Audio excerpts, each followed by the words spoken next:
Salonga and family. Del Monte Philippines, Jim and Chai Castro.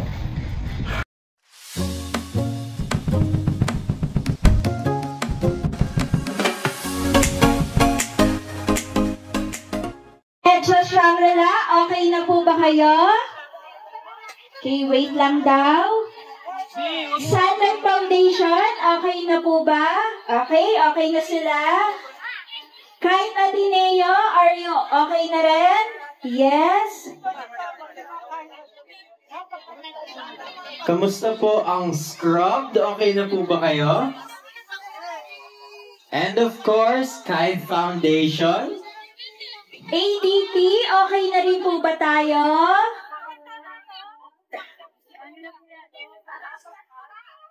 Wait lang daw.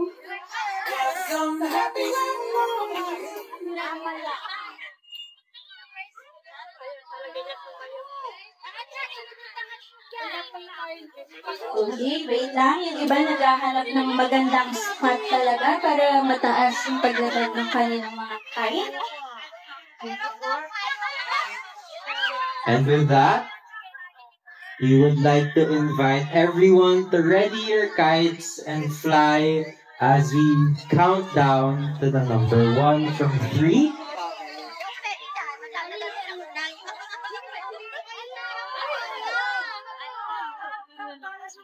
Ano?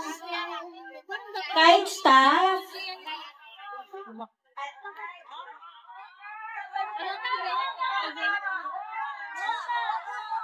Okay, ready? Get ready for the kite up the plate in 3, 2, 1. Go!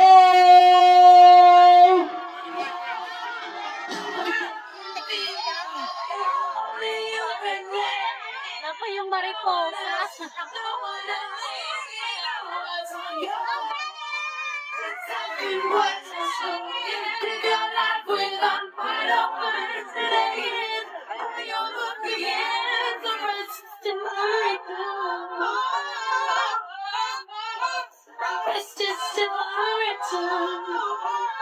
And with that, we now gladly open this day of hope, love, and energy.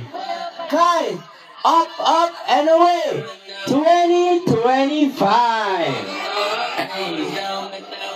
Like my name Lazarus, no Satan gon' be mad at this. I had to ask my dad if it's okay to swing my bat. This he said, boy, if I pitch you this out of the park, moving so quick it's like they stuck in park. They see the numbers, but I see the heart. 10,000 hours you spent in the dark. Boy, name Woodwork, you know you didn't even know that Woodwork. Talking about a man who grew up in Woodwork, do it for the love of it. That's why it should work, yeah. I know some people gon' look at me crazy and I'm like, for what? I was stuck, I was down, but now I'm... To conclude our ceremonial start of kite flying, we would like to request one representative from each volunteer group to return to the stage for a short message. But before that, Kuya said, mag-thank you muna tayo sa ating mga dear sponsors and donors for making this event possible. That's right.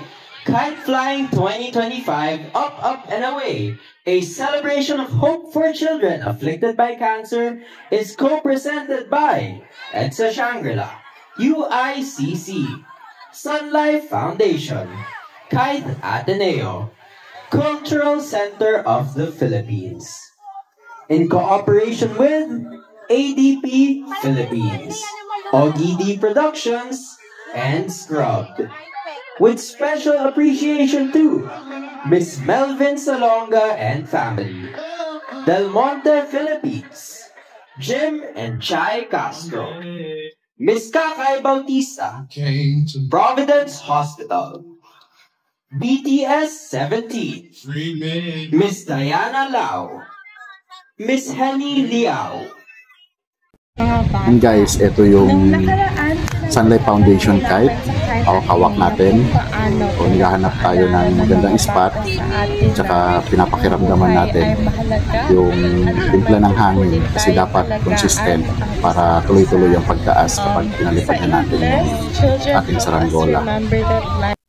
And guys, diba, nasa taas na si Sansan ng Sunlight Foundation. So, grabe, nakakatuwa. Ang sarap sa pakiramdam, diba? Para tayong bumabalik sa pagkabata. Sabi ko nga, last na pagpapalipad ko ng saranggola bata pa ako. Diba? Ito kapag ganyang maganda yung ihip ng hangin, malakas talaga siya. So, mapapataas natin siya. So, ano tong moment na to, napakasarap sa pakiramdam na muli, hindi pa rin kumukupas na marunong pa rin naman tayo magpalipad ng saranggola. Ang saranggola ni Pepe. Ang saranggola na si Sansan. Yan. Tuloy-tuloy lang tayo sa pagpapalipad sa kanya. Diba? Grabe. Ang sarap. Sarap sa pakiramdam. Yun nga lang kapag ganyan humihina yung hangin, bigla siyang parang bumababa. So kailangan mo lang isagwan pataas.